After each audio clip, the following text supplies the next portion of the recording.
Happy Friday. Brian Manning here with the weekly update on this gloomy spring day, but let's get right to it. So Monday this week, pretty quiet news day, not much to talk about there.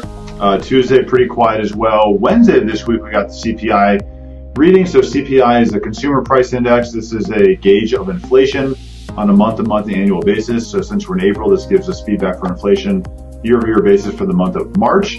We like CPI because CPI is inclusive of out-of-pocket medical expenses and also living expenses.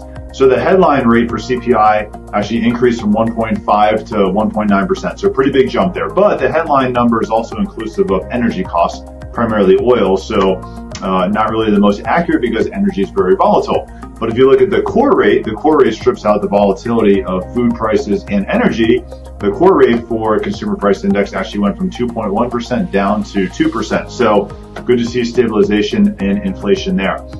Thursday this week, we didn't get much information. We did get some more feedback this week, though, on rents across the nation. Imagine this, rents are increasing on an annual basis, and they've gone up from 3.5% to now 3.7%. So seeing rental markets increase, certainly a good reason to look at the housing buying process, especially as a first-time home buyer, because rents just keep increasing on an annual basis.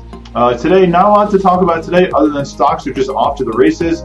Really good earnings, JP Morgan beating expectations, and investors just really loving this. So stocks just off to the races when that happens.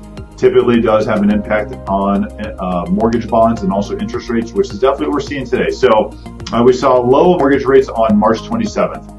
And really good to see rates drop down. We were locking people in the threes at that point in time. And now from March 27th to about April 3rd, we've seen rates increase. And from April 3rd to about today, they've kind of held stagnant. So we're off from the lows of where we were a couple weeks ago, but still seeing really good rates right now. So if you have any questions, you want to look at getting a pre-approval, getting locked in, give me a call. I'd love to help you. I'd love to be part of your business and assist you any way I can. Happy Friday. Have a great day. We'll talk with you soon.